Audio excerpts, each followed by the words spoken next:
Hello everyone. आज हम इस वीडियो में 11 जनवरी 2023 को जो ऑनलाइन पेपर हुए थे उसके सीडीपी के क्वेश्चन देखेंगे। आप इस वीडियो को ज़रूर देखें, आपके पेपर में बहुत ज़्यादा हेल्प होगी। सीटेट जो है एक क्वालिफाइंग पेपर है जिसके लिए अगर आप सिर्फ प्रीवियस ईयर भी करके चले जाते हैं तो आपको पेपर में पास होने से कोई नहीं रोक सकता, क्योंकि इसका सिलेबस लिमिटेड है और प्रीवियस ईयर जो क्वेश्चन है वो रिपीट बहुत ज़्यादा होते हैं। थोड़े से ऑप्शन के हेर फेर के साथ ऑप्शन रिपीट होते हैं, क्योंकि सिलेबस लिमिटेड है, कितना क्वेश्चन बनाएगा। इसलिए आप प्रीवियस ईयर ज़रूर करें, आपके पेपर में बहुत ज़्यादा हेल्प होगी।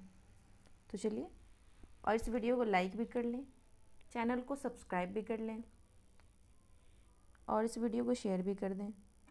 तो चलिए वीडियो स्टार्ट करते हैं। क्वेश्चन नंबर फर्स्ट कह रहे हैं,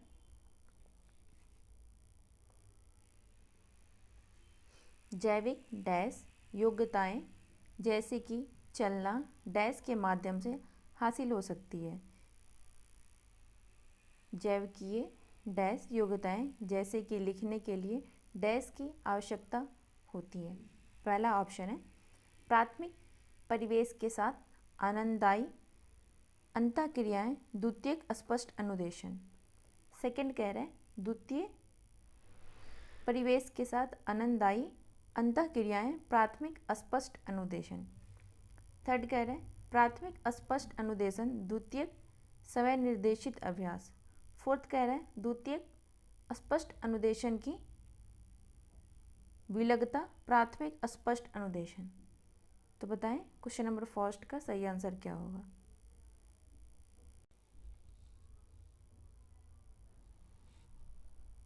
इसका सही आंसर हो जाएगा ऑप्शन नंबर फर्स्ट, प्राथमिक परिवेश के साथ आनंददायी अंतःक्रियाएं, द्वितीयक अस्पष्ट अनुदेशन। क्वेश्चन नंबर सेकंड देखते हैं, विकास के संदर्भ में निम्नलिखित में से कौन सा कथन सही है। पहला ऑप्शन कह रहा है विकास पूर्ण रूप से केवल आनुवांशिकता का ही परिणाम है। दूसरा कह रहा है विकास का क्रम विशिष्ट से सामान्य की ओर होता है। तीसरा कह रहा है विकास बाहर से केंद्र की ओर होता है। चौथा कह रहा है विकास सिर से पांव की ओर बढ़ता है। तो बताएं क्वेश्चन नंबर सेकंड का सही आंसर क्या होगा।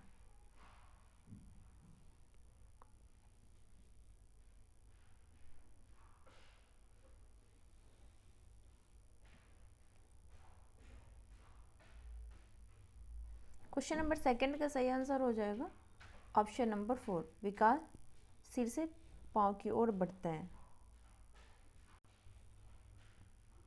क्वेश्चन नंबर थर्ड देखते हैं, प्राथमिक कक्षा के बच्चों के लिए निम्नलिखित में से कौन सा प्राथमिक समाजीकरण का कारक संस्था है। पहला है निकटतम परिवार, दूसरा है सांस्कृतिक धारणाएं, तीसरा है धार्मिक संगठन, चौथा है मुद्रित संचार माध्यम। तो बताएं क्वेश्चन नंबर थर्ड का सही आंसर क्या होगा।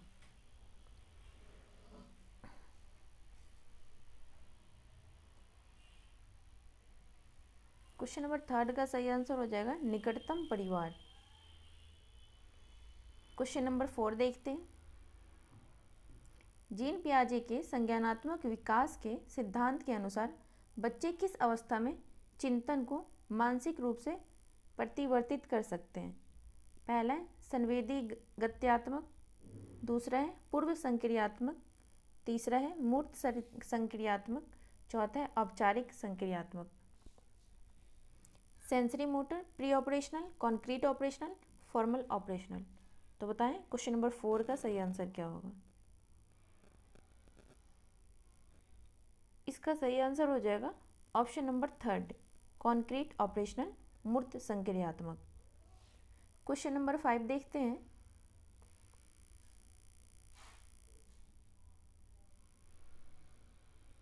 जीन पियाजे के अनुसार हमारे मौजूदा स्कीमा में अनुभवों को लगातार सम्मिलित करने की प्रक्रिया को डैश कहा जाता है।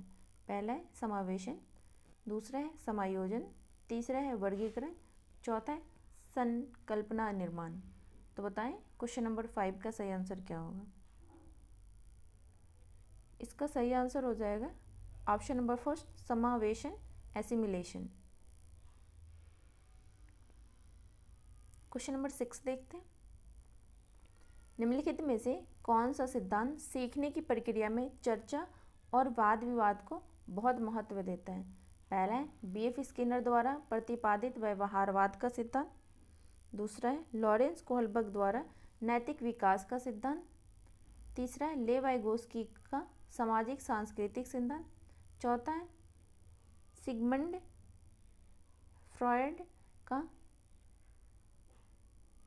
मनोविश्लेषण सिद्धांत। तो बताएं क्वेश्चन नंबर 6 का सही आंसर क्या होगा?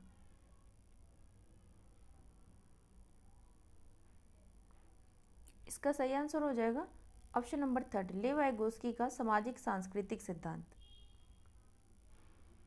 क्वेश्चन नंबर 7 देखते हैं। एक विद्यार्थी को किसी सवाल से जूझते देखकर उसकी अध्यापिका उस सवाल की भाषा को सरल करने और कुछ संकेत देने का निर्णय लेती है। लेव वाइगोस्की के सिद्धांत में इसे क्या कहा जाता है?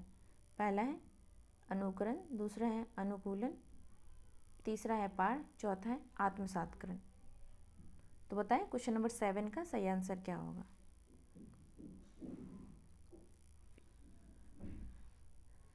क्वेश्चन नंबर 7 का सही आंसर हो जाएगा ऑप्शन नंबर 3, स्केप फोल्डिंग, पार। ठीक है। क्वेश्चन नंबर 8 देखते हैं। लॉरेंस कोहलबर्ग ने बच्चों एवं वयस्कों में नैतिक तर्क का मूल्यांकन के लिए किसका उपयोग किया है? पहला है परिकल्पित स्थितियाँ, दूसरा है कागज कलम आधारित परीक्षण, तीसरा है चित्रकला, चौथा है रिपोर्ट कार्ड्स। तो बताएं क्वेश्चन नंबर 8 का आंसर क्या होगा?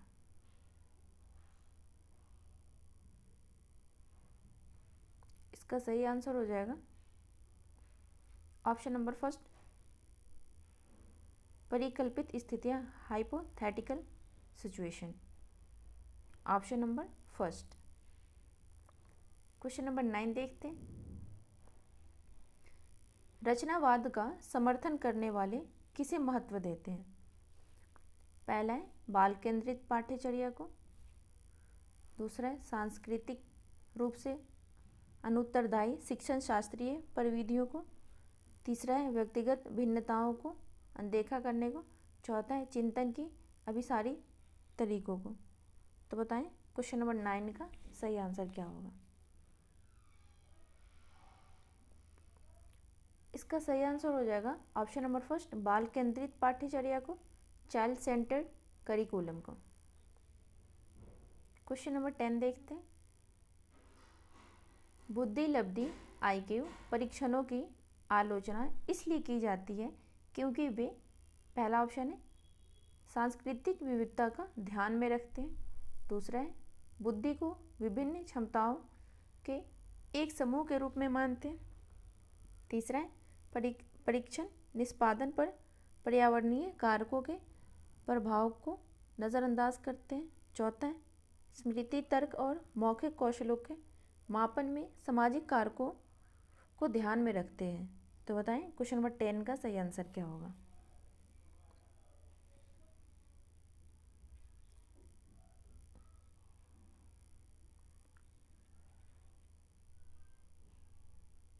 इसका सही आंसर हो जाएगा ऑप्शन नंबर 3, परीक्षण निष्पादन पर पर्यावरणीय कारकों के प्रभाव को नज़रअंदाज करते हैं।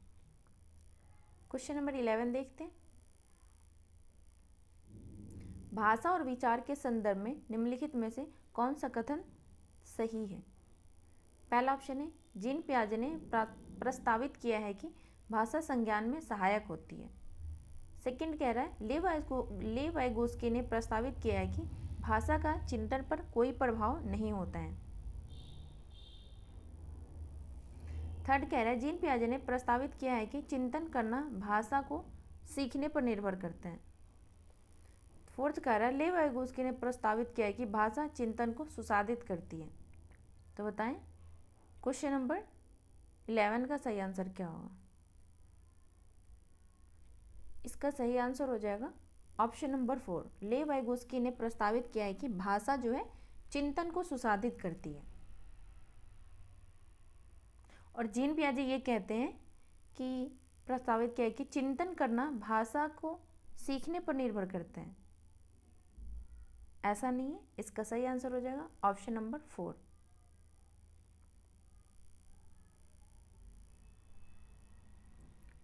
क्वेश्चन नंबर 12 कह रहे हैं जेंडर प्रमुख रूप से एक डैश निर्मित है। पहला है जैविक है, दूसरा है सामाजिक है, तीसरा है चिकित्सीय है, चौथा है यादृच्छिक है। तो बताएं क्वेश्चन नंबर 12 का सही आंसर क्या होगा। इसका सही आंसर हो जाएगा ऑप्शन नंबर 2 सामाजिक है।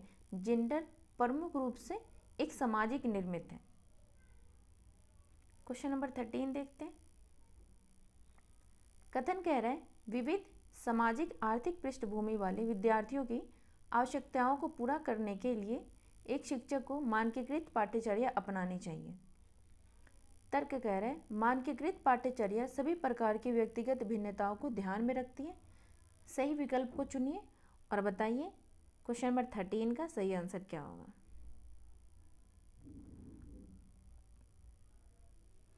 इसका सही आंसर हो जाएगा ऑप्शन नंबर 4, क्योंकि कथन भी गलत है, ये भी गलत है और कारण भी गलत है। तो इसका सही आंसर हो जाएगा ऑप्शन नंबर 4, ए और आर दोनों गलत हैं। क्वेश्चन नंबर 14 देखते हैं। रचनात्मक आकलन पहला है सत्र के अंत में किया जाता है, केवल मानकीकृत परीक्षणों के माध्यम द्वारा किया जाता है, सूची समूची शिक्षण अधिगम प्रक्रिया के दौरान किया जाता है, केवल एक विशिष्ट शिक्षक द्वारा किया जाता है। तो बताएं क्वेश्चन नंबर 14 का सही आंसर क्या होगा।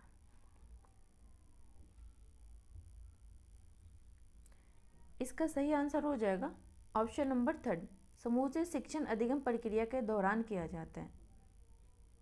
क्वेश्चन नंबर 15 देखते हैं। निम्नलिखित में से कौन से उपागम के द्वारा विद्यार्थियों में समालोचनात्मक चिंतन को बढ़ावा देने की संभावना है।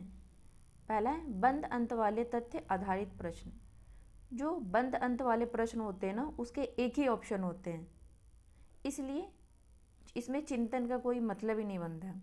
सेकंड कह रहे हैं ऑप्शन नंबर 1 गलत है, परिकल्पनाओं को विकसित करने में विद्यार्थियों को सहयोग देना।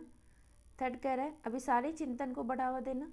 फोर्थ कह रहा है केवल पाठ्य पुस्तकों द्वारा पढ़ाना। आपको जिस ऑप्शन में केवल दिख जाएगा ना, वो तो आंसर कभी होगा ही नहीं। तो इसका ना फर्स्ट गलत है और फोर्थ गलत है।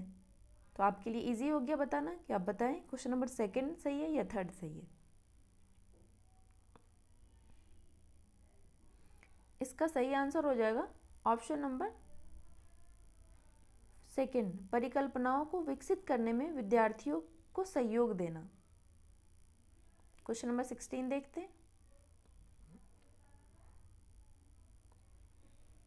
अनुसूचित जनजाति एसटी के विद्यार्थियों के समावेशन को सफल बनाने के लिए यह महत्वपूर्ण है कि पहला है प्रमुख समूह द्वारा पसंद की जाने वाली भाषा में पढ़ाया जाए, दूसरा है उनके सांस्कृतिक ज्ञान और अनुभवों की अनदेखी की जाए, तीसरा है उनकी अपनी स्थानीय भाषा में बनाई गई शैक्षिक सामग्रियों को उपलब्ध कराया जाए, चौथा है विद्यालय और उनके समुदाय के बीच सामाजिक दूरी कायम रखी जाए।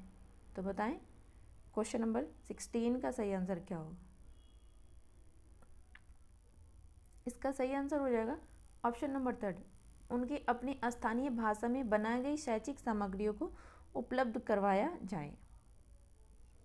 क्वेश्चन नंबर 17 देखते हैं। डिसलेक्सिया से ग्रसित विद्यार्थी लंबे निबंध लिखने के लिए बहुत उत्सुक होते, बहुत विकसित शब्दावली का प्रयोग करते, पठन सामग्री को बहुत आसानी से समझते हैं, पढ़ने के लिए अनुत्सुक होते हैं।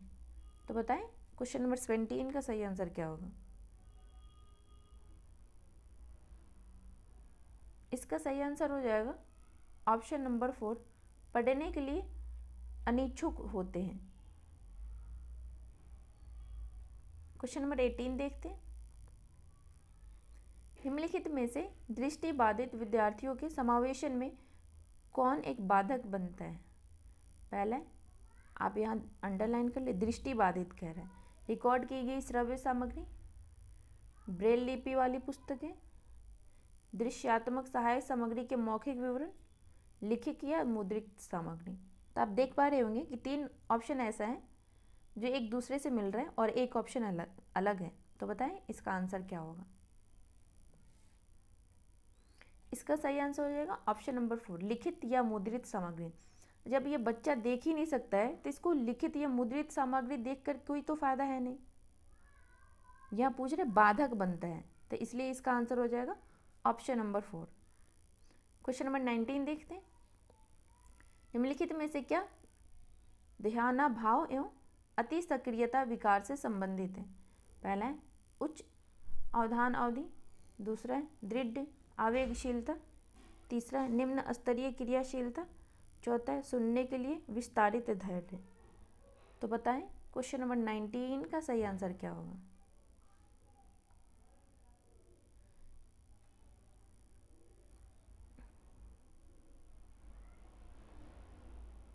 इसका सही आंसर हो जाएगा ऑप्शन नंबर 2, दृढ़ आवेगशीलता। क्वेश्चन नंबर 20 देखते हैं। प्रतिभाशाली बच्चों की एक प्रमुख विशेषता है। पहला है उच्च स्तर की बौद्धिक क्षमता, दूसरा है रचनात्मकता की कमी, तीसरा है बाधित संप्रेषण कौशल, चौथा है दूसरे के विचार को नकल करने की प्रवृत्ति। यहाँ पूछ रहा है प्रतिभाशाली बच्चों की प्रमुख विशेषता। तो बताएं इसका सही आंसर क्या होगा? इसका सही आंसर हो जाएगा ऑप्शन नंबर 1, उच्च स्तर की बौद्धिक क्षमता। क्वेश्चन नंबर 21 देख लेते हैं। कथन कह रहा है एक शिक्षक को विषय वस्तु को पढ़ाने के लिए उसे संबंध एवं संगठित तरीके से प्रस्तुत करना चाहिए। तर्क कह रहा है सीखना एक निष्क्रिय प्रक्रिया है। सही विकल्प को चुनिए और बताइए इसका सही आंसर क्या होगा?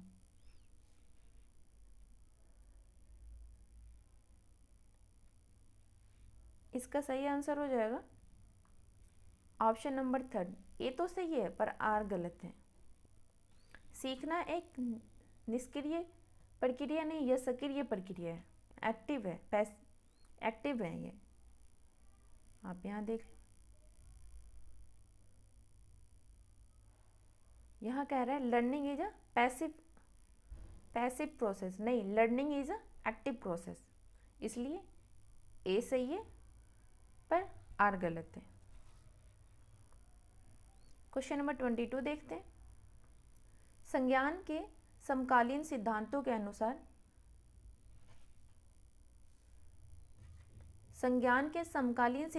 के अनुसार स्मृति पहला है निर्माण करने में सक्षम लेकिन विवेचना करने में असक्षम है। जो मेमोरी है वो कह रहा है निर्माण करने में सक्षम लेकिन विवेचना करने में असक्षम है। दूसरा कह रहा है निर्माण एवं विवेचना करने दोनों में सक्षम है। तीसरा कह रहा है विवेचना करने में सक्षम है पर निर्माण करने में असक्षम है। फोर्थ कह रहा है ना तो निर्माण में और न ही विवेचना करने में सक्षम है। तो बताएं क्वेश्चन नंबर 22 का सही आंसर क्या होगा? इसका सही आंसर हो जाएगा ऑप्शन नंबर 2, निर्माण एवं विवेचना करने दोनों में सक्षम है। ठीक है,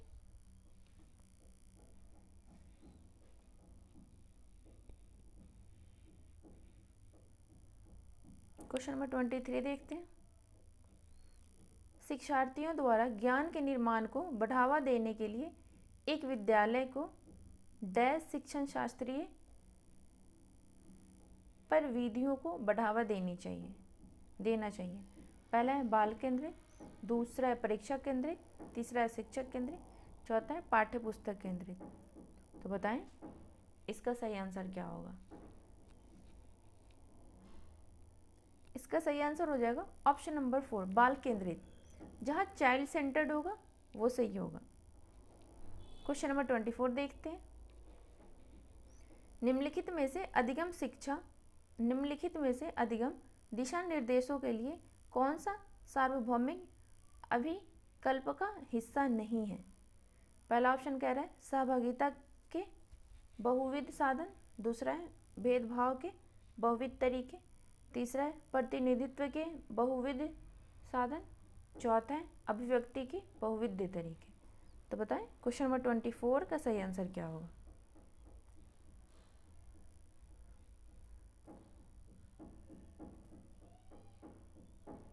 इसका सही आंसर हो जाएगा ऑप्शन नंबर सेकंड। यहाँ नहीं पूछ रहे और हमें नहीं बताना है, भेदभाव के बहुविध तरीके। क्वेश्चन नंबर 25 देखते हैं। निम्नलिखित में से किसके द्वारा समस्या समाधान को बढ़ावा दिया जा सकता है। पहला है अनुरूपात्मक चिंतन, दूसरा है कार्यात्मक स्थिरता, तीसरा है प्रतिक्रियाओं का समुच्चय, चौथा है अपसारी चिंतन। तो बताएं क्वेश्चन नंबर 25 का सही आंसर क्या होगा। इसका सही आंसर हो जाएगा ऑप्शन नंबर फर्स्ट, अनुरूपात्मक चिंतन। क्वेश्चन नंबर 26 देखते हैं।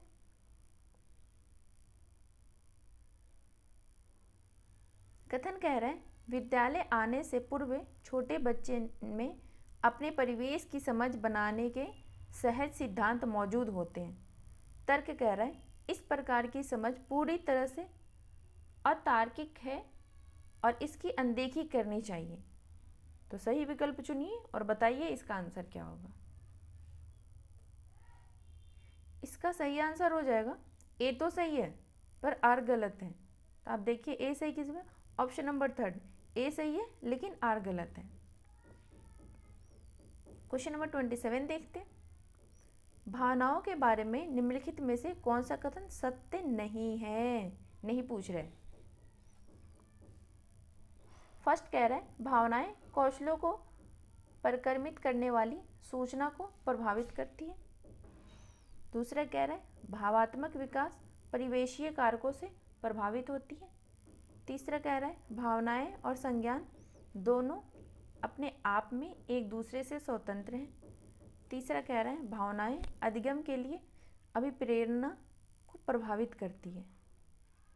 तो बताएं क्वेश्चन नंबर 27 का सही आंसर क्या होगा।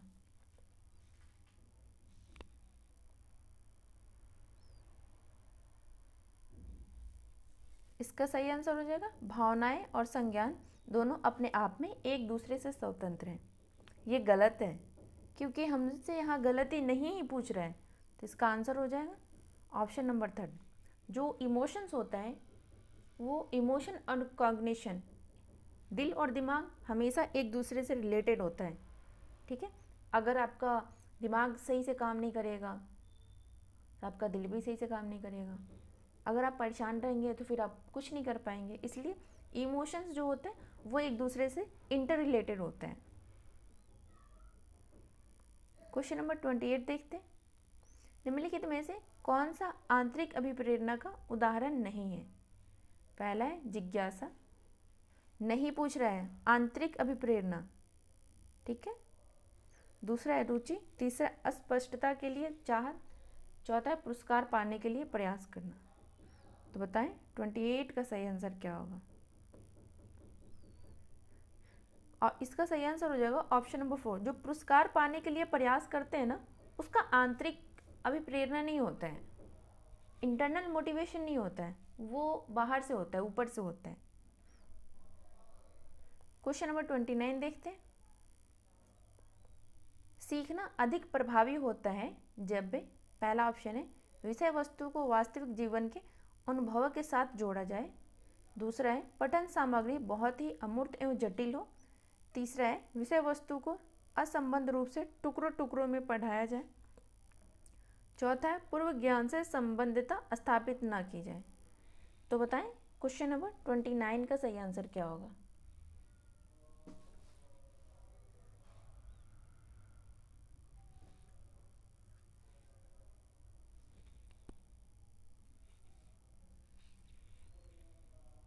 इसका सही आंसर हो जाएगा ऑप्शन नंबर फर्स्ट। विषय वस्तु को वास्तविक जीवन के अनुभवों के साथ जोड़ा जाता है तब सीखना जो होता है अधिक प्रभावी होता है। आज का लास्ट क्वेश्चन, क्वेश्चन नंबर 30 देखते हैं। एक अनुकूल समर्थित सीखने का वातावरण बनाने के लिए एक शिक्षक को क्या करना चाहिए? पहला है विद्यार्थियों के बीच सहयोग को बढ़ावा देना चाहिए। दूसरा है विद्यार्थियों से बेहद कम अपेक्षाएं रखनी चाहिए। तीसरा है महारत उन्मुख प्रतिपुष्टि देने से बचना चाहिए। चौथा है विद्यार्थियों को कोई स्वायत्तता नहीं देनी चाहिए। तो बताएं क्वेश्चन नंबर 30 का सही आंसर क्या होगा? इसका सही आंसर हो जाएगा ऑप्शन नंबर फर्स्ट, विद्यार्थियों के बीच सहयोग को बढ़ावा देना चाहिए।